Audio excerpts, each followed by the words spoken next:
Bueno, hermanos, este salmo fue compuesto, como se dan cuenta, por Emán Esraíta. Este Emán Esraíta, anote los pasajes, Primera de Crónicas 6, 32 al 33, nos dice que era un levita, descendiente de Coat, o sea, de la línea del clan de Leví, que se encargaba de los utensilios más sagrados. De hecho, era nieto del profeta Samuel. Y estaba encargado por el rey David de los cantos en el tabernáculo. Sí, era, por así decir, el líder de coro en el tabernáculo.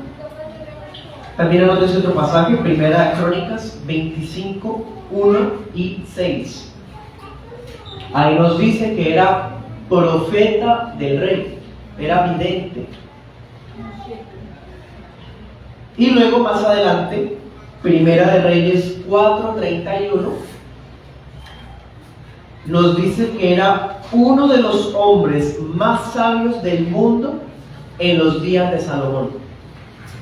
O sea, hermanos, estamos frente a una eminencia, a una de las mentes más brillantes y santas, por así decir, de los hijos de Israel en días de David y Salomón. El término israelita no se sabe con exactitud qué se refiere. Algunos piensan que tiene cierta relación con que era parte de un clan familiar, y bueno, ya tenemos la información que era el clan de Coat. Por lo demás, pues no podemos de pronto expandirnos más en ello, o por lo menos en las fuentes que revisé no decía gran cosa. Bueno, ya sabemos entonces quién es este Emán. Él fue el que compuso este salmo y lo compuso para ser cantado en la liturgia del tabernáculo. Dice sobre Ma'alat. ¿Qué es eso de Ma'alat? Ma'alat era una melodía triste, o sea, tenía una tonalidad melancólica. Era una canción, hermanos, con un toque sentimental muy fuerte. Y usted se dio cuenta, es un salmo bastante fuerte. De hecho, es un salmo de súplica y a la vez de lamentación. Eso es muy curioso. Es una lamentación con súplica a la vez. Algunos ven que ese es el salmo más deprimente de todos. No tiene final feliz. Y ahorita que lo leímos, usted tuvo que haberse dado cuenta, es el salmo más triste de todos. Pero aunque no tiene el final feliz, y cuando decimos final feliz, ¿a qué nos referimos? Al clásico final de alegría, a los clásicos gritos de júbilo, o el voto que se hace cuando Dios lo libere. No hay nada de eso, terminó en sombras, en tinieblas.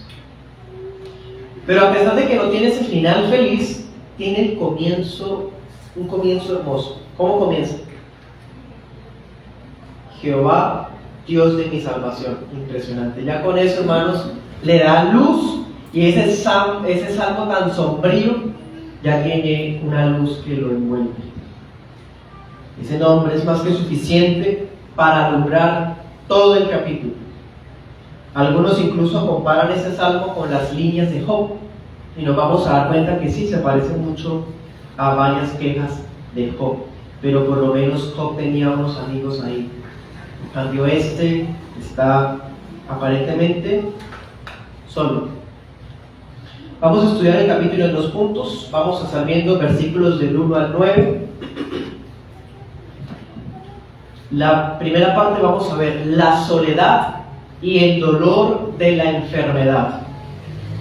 Versículos del 1 al 9. La soledad y el dolor de la enfermedad. Y la segunda parte vamos a ver del 10 al 18. Si partimos mitad y mitad del salmo. La otra mitad vamos a titularlo así: preguntas y prolongación del sufrimiento. Preguntas y prolongación del sufrimiento. ¿Listos? Comencemos. Primer punto: la soledad y el dolor de la enfermedad. Bueno, versículos 1 al 3. El salmo comienza invocando al Dios del pacto. Y lo invoca como Salvador. Jehová, Dios mío, Dios de mi salvación. Hermanos, se necesita muchísima fe para orar invocando este nombre en medio de este escenario tan tenebroso que vamos a estar viendo en el que está este hombre. En efecto, el versículo 1 nos dice que él clama al Señor día y noche. Claro, está, podemos decir, prácticamente desesperado, rogando ser oído por Dios en medio de sus circunstancias. Versículo 3, porque está hastiado de males.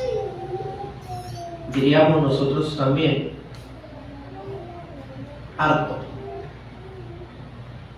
Miremos algunos textos paralelos que nos ayuden a ver un poco más ese sentimiento. 22.2, Salmos 22.2.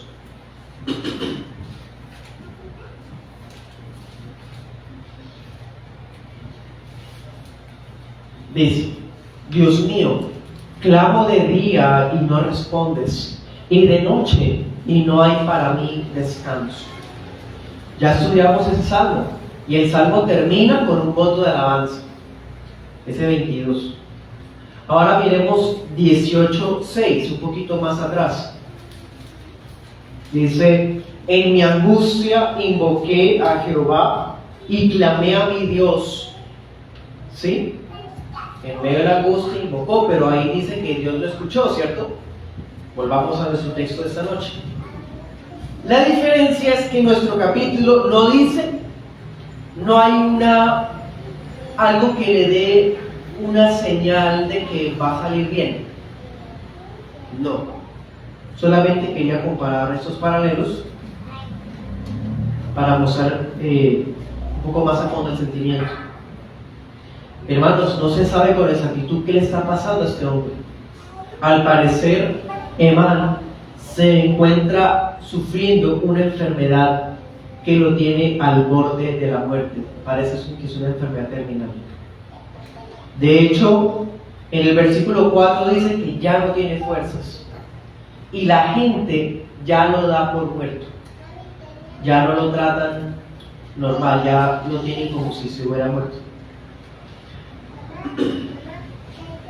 Versículo 5. Es como si hubiese sido abandonado y olvidado. Y pone una comparación. Imagínense en ese entonces, hace unos 36 siglos atrás, 32 siglos atrás, en medio de las guerras que ocurrían muy seguido, donde había una matazón, diríamos por acá, muertes, matanza, a espada, los que quedaban muertos quedaban tendidos ahí, hermano, en la tierra. Entonces él dice: soy como uno que cayó en la batalla. Miremos 31:12. Este otro texto compara de otra forma. 31:12 dice: he sido olvidado de su corazón como un muerto. A este salmista, a David, también le pasó algo similar. Lo había olvidado como si estuviera muerto. Dice: he llegado a ser como un vaso quebrado. Hermano, a nosotros se nos parte un vaso para la basura y nos acordamos después de ese vaso. No. Entonces él dice: me tienen por muerto, me tratan como alguien que cayó en la batalla, o diría David, como un vaso que se quebró y ya no sirve. Bueno, así se siente el salmista.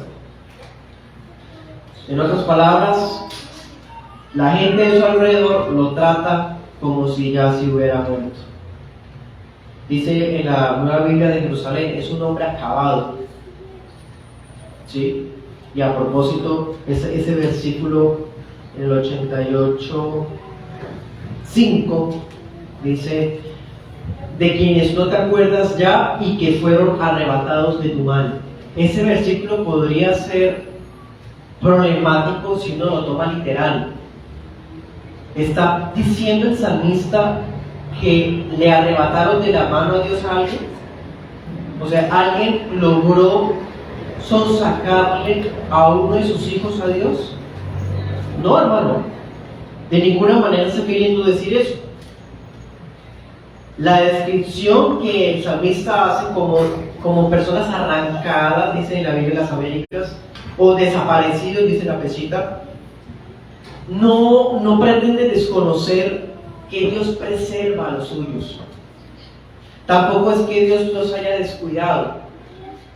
No, en realidad esto solamente es una expresión poética que muestra que el salmista está sufriendo tal como aquellos de los que Dios retira su protección. Eso es lo que significa. En otras palabras, no me protegiste y dejaste que mi vida hubiese sido abrazada por esta situación de muerte. Es lo que está diciendo el salmista. Bueno, sigamos adelante, versículos 6 y 7. Pero notemos esto. A pesar de todo, el salmista reconoce que ha sido la soberanía y la ira de Dios las que lo han puesto en esa condición. Y dice, y lo hunden cada vez más. Dios así lo ha determinado. Versículo 8.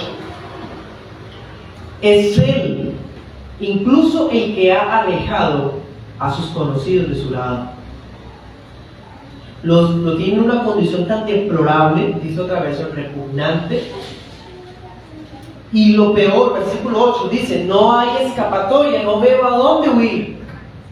Miren toda esa descripción, hermano, es impresionante.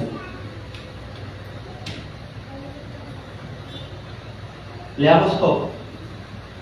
Job 19:13. 19:13. Dice,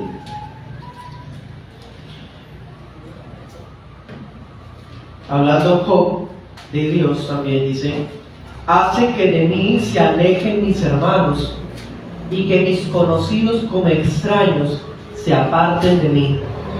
Mis parientes se detienen, mis conocidos me olvidan. Los moradores de mi casa y mis criadas me tienen por extraño. Forastero soy yo ante sus ojos. Llamo a mi siervo y no responde, aun cuando con mi propia boca le suplico. Mi aliento ha venido a ser extraño a mi mujer, aunque por los hijos de mis entrañas me rogaba. Incluso los muchachos me desprecian y al levantarme hablan contra mí. Todos mis íntimos amigos me aborrecen, los que yo amo se vuelven contra mí. ¿Se dan cuenta? Se parece, ¿no? a lo que vivió Job, lo que está viviendo Emán. Tiene un parecido. Volvamos al texto principal, versículo 9. Este hombre está tan triste que hasta sus ojos se enfermaron. Y sigue llamando a Yahvé por el nombre, extendiendo sus manos hacia él cada día.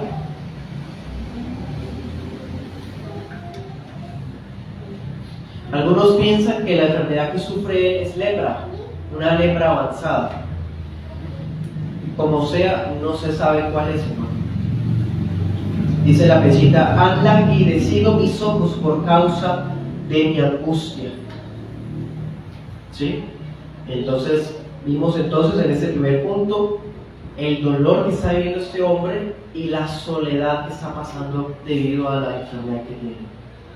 Ahora vamos al segundo punto, preguntas y prolongación del sufrimiento.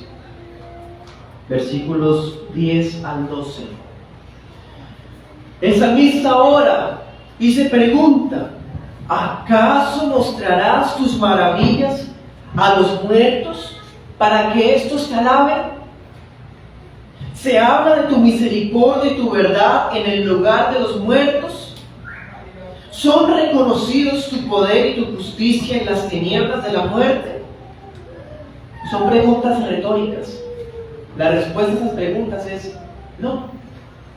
Pero lo hacen las preguntas así, de esa manera, como haciendo una petición implícita, ahí escondida, disimulada. Él está pidiéndole a Dios que le deje ver su respuesta a su clamor, para que pueda volver a alabarlo, pueda seguir proclamando sus atributos entre los vivos. En fin, hacer cosas que alguien que se murió no puede hacer. En otras palabras, vamos a desmenuzarlo aún más. ¿Acaso un muerto puede alabar y predicar de ti?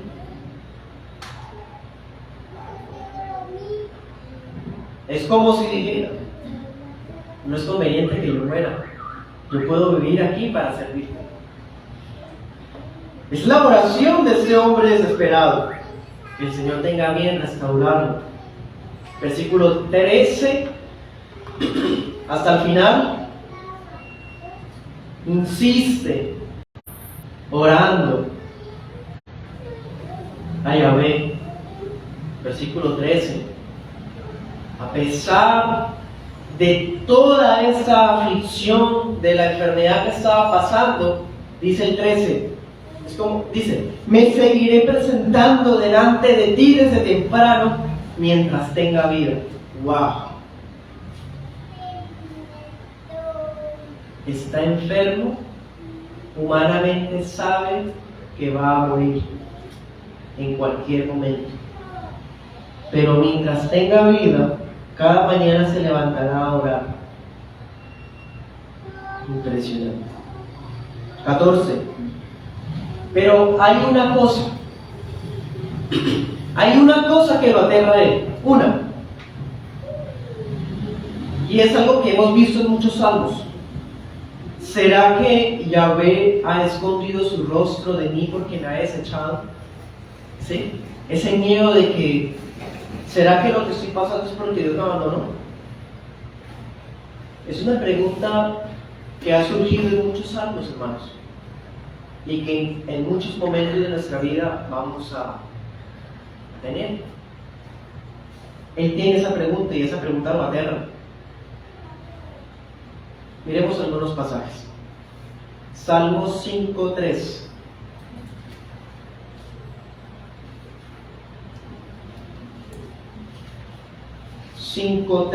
Dice: Jehová, de mañana oirás mi voz, de mañana me presentaré delante de ti y esperaré. Miren 6:5. Porque en la muerte no hay memoria de ti, en el Seol, ¿quién te alabará?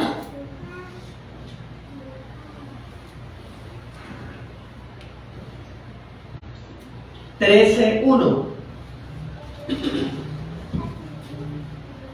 ¿Hasta cuándo, Yahvé, me olvidarás para siempre? ¿Hasta cuándo esconderás tu rostro de mí? 38:11.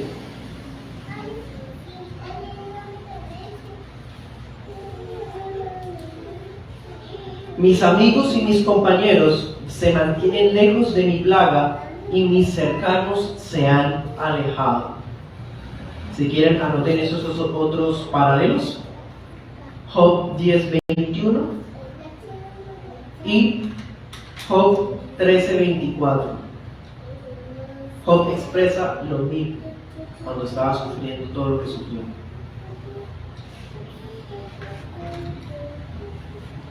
Versículo 15, volvamos al texto principal.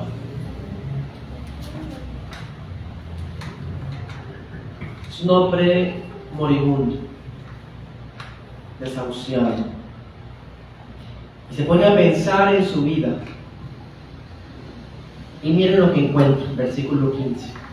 ¿Qué es lo que encuentra? Que la aflicción y la necesidad han sido constantes una y otra vez, desde su juventud. Que acabamos de ver ahorita en la introducción, hermanos. ¿Quién era Emán? Una de las mentes más brillantes, salmista, profeta, levita, vidente del rey. Y cuando está a punto de morir y mira hacia atrás, se encuentra necesidad y aflicción. Porque hallar gracia a los ojos de Dios y contar con estos favores de Dios, ese servicio que se le rinde a Dios desde su juventud, no significaba que él estaba exento de sufrir. De hecho, según vemos, habrá muerto de una enfermedad. Porque ser cristiano no exime de la aflicción, del dolor ni de la enfermedad. En las sectas se enseña que la enfermedad es por la falta de fe. En las sectas se enseña que la enfermedad es incluso por no dar diezmo. Y la Biblia no enseña eso. La palabra está mostrando que aún los santos de Dios sufren. Es una realidad.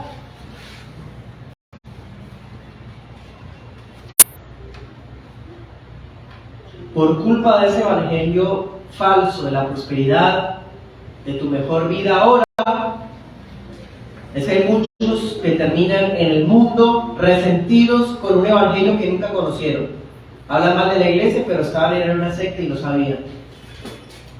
Claro, les prometieron que su vida iba a cambiar, que su vida iba a mejorar, que iban a tener el sueldo, los bienes, la pareja y lo que sea, y no lo tuvieron. Claro, es que se acercaron a Dios con ese corazón avaro y perverso, ¿no? Reciben lo que merecen, nada. Pero de todas formas, en el mundo sí se dice que en las iglesias cristianas se habla de eso, cuando realmente son las sectas las que hablan de esa forma. Versículo 16. ¿Qué más? ¿Qué otra manera usa el salmista para describir su vida? Dice, es como si la ira divina pasara encima suyo vez tras vez y el miedo lo embargara. ¿Cómo así? Cristianos llenos de miedo, cristianos temerosos, hermanos, puede haberlos. Este salmista era uno de ellos. En la pechita dice, tu terror me ha dejado mudo. O quizás que está en shock por la noticia de que va a morir, probablemente. Pero en la pechita también dice una traducción que me llamó muchísimo la atención, tengo que decirla. Dice, estoy pobre y cansado desde mi juventud, así lo traduce esa versión. Me ensoberbecí, pero fui humillado y confundido. O sea, esa traducción nos da a entender que su situación, de cierta forma, es una disciplina de Dios. Y en la Nueva Biblia de Jerusalén dice, desdichado y enfermo desde mi infancia, no puedo más. Wow, hermano, tiene un peso emocional este salmo. Sigamos adelante. Versículo 17. Miren cómo sigue describiendo. Es como si estuviera rodeado de aguas impetuosas todo el tiempo. Y ni manera de escapar porque las aguas cada vez se están acercando. Versículo 18, y miren cómo acaba. Leemos ese capítulo con la expectativa de que, bueno, pasa algo para que se sane, o le salga bien todo, no sé. No, miren cómo acaba. Acaba solo, sin ni siquiera la oportunidad de contar con un amigo que lo acompañe en el dolor. Y así concluye este salmo. Amén. Este capítulo, este Salmo 88, es la oración de un moribundo que quiere morir orando. No tiene nada, no le queda nada, solo Jehová, Dios de mi salvación. ¡Wow! Impresionante. Está solo, entonces lo único que le resta es cada mañana, que los días que le resta, levantarse temprano a orar y ojalá morir un día mientras esté orando. ¡Wow! Ese es este salmo, hermanos. Impresionante.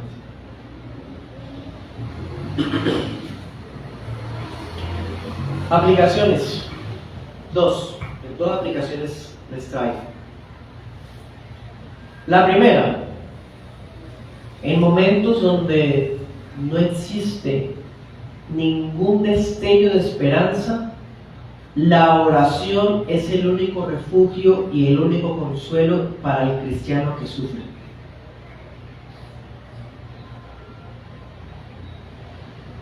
Dios es salvador y preservador incluso de los creyentes que están enfermos. Dios sigue siendo salvador y preservador incluso de los que están abatidos por un dictamen terminal. De esta forma, hermanos, la resurrección para nosotros, la doctrina de la resurrección, la verdad acerca de la resurrección de Cristo, es una luz que disipa las tinieblas de un luto sin esperanza. Disipa cualquier tipo de desaliento sombrío. Imagínense si este salmista hubiera sabido, humanamente hablando, que el Mesías iba a resucitar y que iba a haber una resurrección, porque él ni siquiera menciona la resurrección. Hubiese sido para él una esperanza, ¿cierto? Un aliento. Para nosotros sí lo es. O sea, nosotros sí podemos leer este salmo con la perspectiva completa. Por eso comenzó así: Jehová, Dios de mi salvación. Segunda aplicación, y como siempre la más importante, nunca olvidemos que la soberanía de Dios reposó sobre su Hijo encarnado, al punto de que uno de sus compañeros lo traicionó. El terror lo embargó al punto de que sus vasitos y sus nervios de la piel estallaron. Sus seguidores y amigos se mantuvieron lejos, como dice Lucas 23:49. Y Dios seguía escuchando la oración de Emán, pero con Jesús el Padre lo abandonó de verdad. Isaías 53:8 dice: fue cortado de la tierra de los vivientes.